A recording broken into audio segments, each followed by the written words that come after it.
Je n'ai jamais tenu de journal. Je n'ai jamais noté les dates exactes, ni filmé, ni enregistré ce que nous avons vécu. Tout ce que je raconte ici repose sur ma mémoire, sur celle de ma sœur, et sur ce que nous avons traversé ensemble.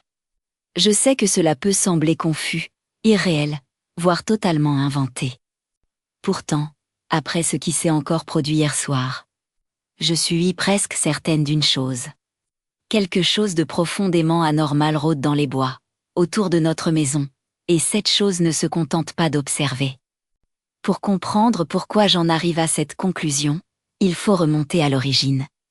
À l'époque, rien ne laissait présager ce qui allait suivre. Nous vivons sur une propriété familiale isolée, composée de plusieurs hectares de terrain, de pâturage, de bois épais, et d'un ruisseau qui traverse la partie arrière. L'endroit est calme, loin de toute agitation, un endroit où l'on se sent, en théorie, en sécurité. Tout a commencé il y a environ 2 mois. Ce soir-là, ma sœur Pony et moi sortions simplement marcher par ennui. Il faisait nuit, mais une pleine lune éclatante baignait la propriété d'une lumière presque irréelle. Les bois, habituellement sombres, semblaient plus ouverts, presque accueillants. L'air était lourd, comme chargé d'une présence invisible que nous n'aurions pas su définir à ce moment-là. Nous parlions, rions, faisions du bruit, rien de discret. Un moment, Pony s'est retournée pour me faire face. C'est à cet instant précis que tout a basculé. Quelque chose a surgi derrière elle. C'était grand, très grand. D'une couleur blanche presque lumineuse, mais pas réfléchissante. La chose a traversé l'espace juste derrière son dos à une vitesse effrayante. Si proche que j'aurais juré qu'elle l'avait frôlé, Pony a crié, j'ai crié aussi. Nous avons toutes les deux fui sans réfléchir, courant comme jamais auparavant. Je n'ai jamais couru aussi vite de ma vie. Une fois à l'abri, nous avons tenté de comprendre.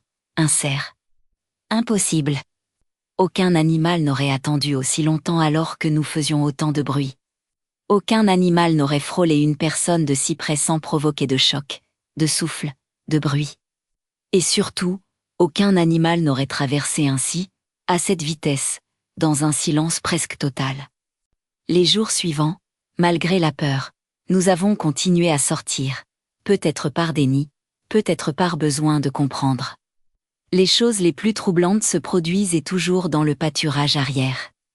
Un espace magnifique, bordé de grands arbres, silencieux au point d'en devenir oppressant.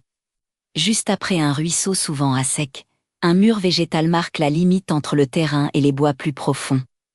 Un après-midi, Pony et moi avons décidé d'y retourner pour explorer. Nous plaisantions, prenions des photos, tentant de nous convaincre que tout cela n'était qu'un excès d'imagination. Un moment, nous avons remarqué une zone circulaire parfaite dans l'herbe. Comme si elle avait été brûlée ou écrasée avec précision. Nous avons ri en parlant de cercle occulte, de quelque chose enterré dessous. Moins de 5 minutes plus tard, un bruit s'est fait entendre. Un bruit d'eau, un flot puissant, soudain.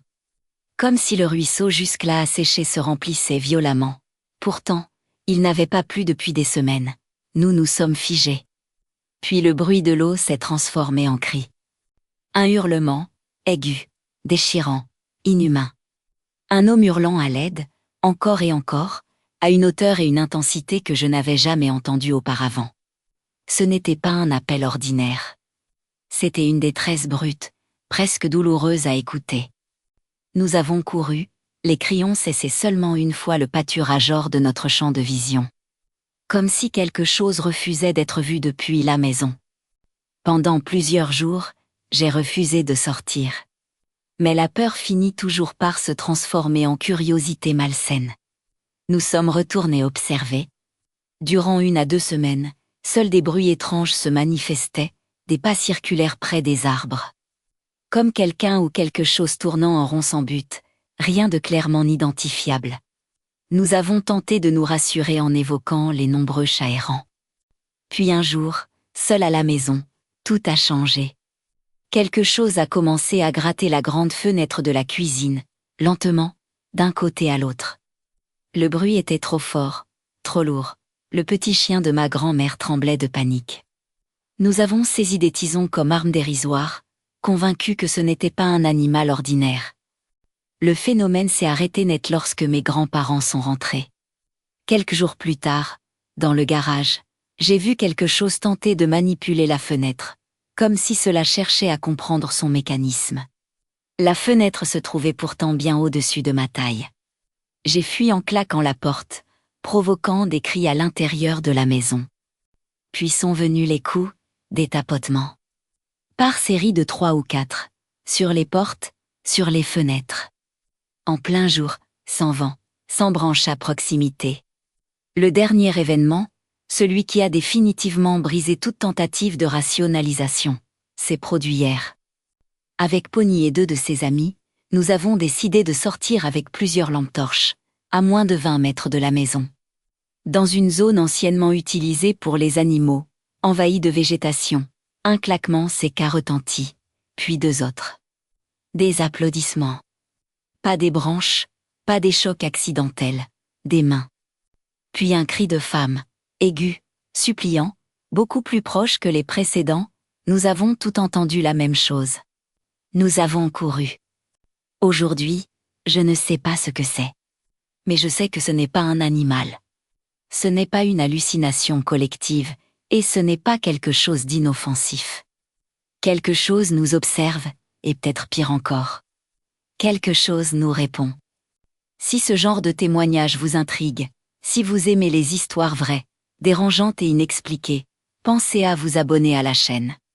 Un nouvel épisode sort régulièrement, et certains récits laissent des traces bien après la fin de la vidéo.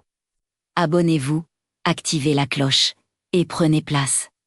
L'histoire ne fait que commencer.